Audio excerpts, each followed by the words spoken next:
গাৰ্গৰ যি সংগীতৰ যাত্ৰা, এই সংগীতৰ যাত্ৰা সোণাৰীৰ পৰা আৰম্ভ হৈছিল আৰু মই উপস্থিত আছোঁ সোণাৰী মহাবিদ্যালয় এই প্ৰেক্ষাগৃহটো। এই প্ৰেক্ষাগৃহটোৰ পৰাই তেওঁ এই মঞ্চখনত প্ৰথম সংগীতৰ যি অনুষ্ঠান তেওঁ পৰিৱেশন কৰিছিল। জুবিন গাৰ্গ সাংস্কৃতিক সন্ধ্যা নামেৰে এটা অনুষ্ঠান অনুষ্ঠিত কৰা হৈছিল 1993 চনৰ 17 নৱেম্বৰ তাৰিখে। আৰু এই মঞ্চখনৰ পৰাই আজি জুবিন দাই বিশ্ব দৰবাৰলৈ তেওঁ গীত পৰিৱেশন কৰি জনপ্ৰিয়তা লাভ কৰিবলৈ সক্ষম হৈছিল। অনামিকাৰ পাছতে এই অনুষ্ঠান হৈছিল, যিহেতু 1993 চনৰ কথা। আৰু সেই সময়ত যি এটা অনুষ্ঠান সোণাৰীৰ অন্যতম অনুষ্ঠান আছিল, সেই অনুষ্ঠানৰ এগৰাকী উদ্যোক্তা আমাৰ মাজত আছে, পৰাণ শইকীয়া। আমি তেওঁৰ পৰা জানিব বিচাৰিম, আপোনালোকে যিহেতু ইয়াত প্ৰথম জুবিন গাৰ্গক সংগীত অনুষ্ঠান পৰিৱেশন কৰিবৰ কাৰণে আনিছিলে, আজি জুবিন দা আমাৰ মাজত নাই, কি ক'ব আপুনি? আমাৰ সোণাৰী টাউনৰ মেইন মজিয়াত এখন কেছেটৰ দোকান আছিলে, নাম আছিলে আপোনাৰ গীতাঞ্জলি। তাৰ স্বত্বাধিকাৰী আছিলে কামাখ্যা চাহু। আৰু তাত সন্ধিয়া আমি আমাৰ 4-5জন ল'ৰাই আড্ডা মাৰোঁ। মোৰ লগত থাকে পৰিমল কলিতা, ৰফিক আহমেদ, জ্যোতিপ্ৰসাদ বৰুৱা, অভিজিত বৰুৱা, মৃণাল ভূঞা, মৃণাল গোহাঁই আৰু ৰাজু বৰকটকী, তাৰপিছত দীপুৰঞ্জন দত্ত নামে আমি কেইবাজনেও তাতে আড্ডা সদায় সন্ধিয়া মাৰোঁ। একেবাৰে তাত জুবিনৰ কেছেটৰ গানটো শুনি পিনি মই লগৰকেইজনক ক'লোঁ, গানটো ভাল লাগিছে দেই, কোনে গাইছে জানো, বলছোঁ চাওঁ। চোৱাৰ পিছত দেখিলোঁ তাত লিখা আছে NK production, Devkumar Barua present, Zubeen Garg, Anamika, Zubeen Garg, আৰু তলত লিখা আছে কণ্ঠ সংগীত জুবিন গাৰ্গ। তো মই তেওঁলোকক ক'লোঁ যে এই ল'ৰাজনক সোণাৰীলৈ আনি এটা চেৰিটি পাতিলে ভাল হ'ব নেকি। লগৰখিনিয়ে ক'লে যে নাই, নতুন ল'ৰা এতিয়া নালাগে, পিছত যদি ফেমাছ হয় তেতিয়া আনিম, এতিয়া বেলেগ আৰ্টিষ্ট আনো। মই দুদিনমান ৰৈ পিনি মই চিন্তা কৰিলোঁ, নাই মই এখেতকে আনিম। লগৰকেইজনক ক'লোঁ, পৰিমল কলিতা তেতিয়া জেবিত পঢ়ি আছিলে, জুবিনক চিনি পাই ভালকৈ। তো পৰিমল কলিতাই মোক যোগাযোগ কৰি দিলে জুবিনৰ লগত।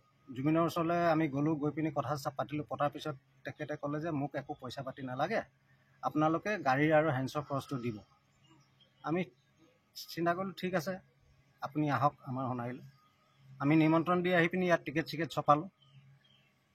ছপোৱাৰ পিছত আমাৰ ক্লাবটোৰ নাম দিছিলোঁ সোণাৰী কালচাৰেল ক্লাব। তাত আমাৰ ৰেজিষ্ট্ৰেশ্যন নাছিলে। ৰেজিষ্ট্ৰেশ্যন নথকাৰ কাৰণে আমাক SDO ছাৰে পাৰ্মিশ্যন দিয়া নাছিলে প্ৰগ্ৰেম পাতিবলৈ। তো তেতিয়া আমি ৰেজিষ্ট্ৰেশ্যন ক্লাব বিচাৰি আমি পালোঁগৈ সমলয় গোষ্ঠী বুলি কয়। তাত আমাৰ দাদা কেইজনমান থাকে, উৎপল গগৈ, চিত্ৰ বৰা, উজ্জ্বল বৰা, প্ৰশান্ত ওজা ফুকন, এনেকৈ দিলীপ গগৈ, এনেকৈ কেইজনমান থাকে। তেখেতলোকক ক'লোঁ, তেখেতলোকে ক'লে ঠিক আছে, তহঁতি আমাৰ ক্লাবৰ নামো যোগাযোগ কৰি দে। তাৰপিছত আমি বেনাৰত লিখিবলৈ দিলোঁ এজনক, নৱ গগৈ বুলি কয়। তেখেতক ক'লোঁ, এই জুবিন গাৰ্গ সোণাৰী কালচাৰেল ক্লাবৰ উদ্যোগত আৰু সমলয়ৰ সহযোগত জুবিন গাৰ্গ সাংস্কৃতিক সন্ধিয়া, এনেকৈ লিখিবলৈ দিলোঁ। তো তেখেতে কি কৰিলে, জুবিন গাৰ্গ শব্দটো নিলিখি জুবিন গগৈ লিখি দিলে।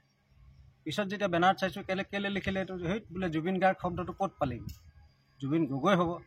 মই বোলো নহয়, জুবিন গাৰ্গ লিখক।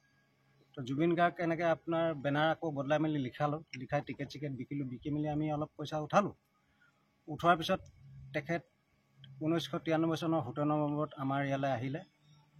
এই কলেজ অডিটৰিয়ামটোৰ ভিতৰত থকা মঞ্চত তেখেত যেতিয়া উঠিছে, তেখেতৰ লগত আছিলে উৎপল শৰ্মা, দিগন্ত শৰ্মা, দেৱজিৎ গগৈ বুলি ডিব্ৰুগড়ৰ ল'ৰা এজন, আৰু দুজনমান আছিলে, মই নামটো পাহৰিলোঁ। আৰু আপুনি বিশ্বাস নকৰিব, এংকৰ হিচাপে আছিলে এতিয়াৰ বৰ্তমানৰ কেবিনেট মন্ত্ৰী ভাৰত চৰকাৰৰ পবিত্ৰ মাৰ্ঘেৰিটা। তেখেত এংকৰ হিচাপে আহিছিলে। তেখেতক আমি খুব কম খৰচতে 1000 টকা দি পিনি আনিছিলোঁ। আৰু জুবিনক আমি যেতিয়া গান চান গাই পিনি ইয়াত জুবিনে মানুহ দেখি কৈছে আমাক যে আপোনালোকে মোক ইমান মৰম দিছে, আজি প্ৰথম প্ৰগ্ৰেমতে যে মই ইমান মানুহ পাইছোঁ মই ভবাই নাছিলোঁ। তাৰপিছত প্ৰগ্ৰেম শেষ হ'ল 3টামান বজাত। 3টা বজাত শেষ হৈ যেতিয়া আমি IB-লৈ গ'লোঁ, IB-ত মই তেখেতক খুৱাই বোৱাই পইচাটো দিছোঁ।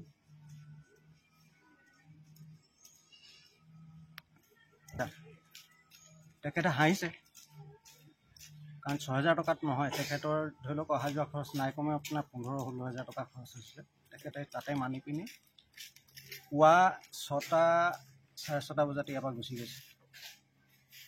তাৰপিছত আৰু তেওঁ পিছলৈ ঘূৰি চোৱাবলগীয়া হোৱা নাই বুলি মই ভাবিছোঁ। আৰু তেখেত সোণাৰীলৈ তাৰপিছতো 4-5 বাৰ আহিছে।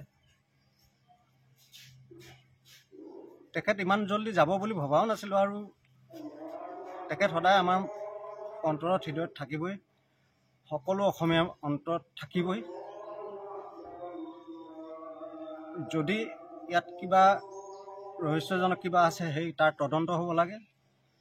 আৰু মোৰ বন্ধু সাংবাদিক ৰফিক আহমেদেও এইখিনি কৈছে, তেখেতক ভালো পাইছোঁ।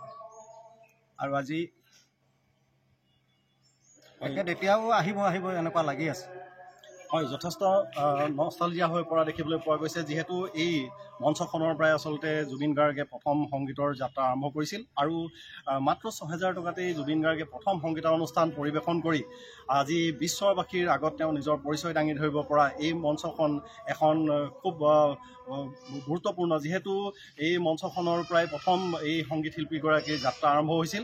আৰু আমি দেখুৱাইছোঁ এই মঞ্চখন আচলতে খুব ডাঙৰ অনুষ্ঠান হোৱা নাছিল সেই সময়ত, যদিও সৰু আছিল, খুব কম টকাৰে আচলতে সেই অনুষ্ঠানটো কৰা হৈছিল। কিন্তু আজিও সোণাৰীবাসীৰ মনত জুবিন গাৰ্গৰ সেই দিনটো মনত থাকি গৈছে।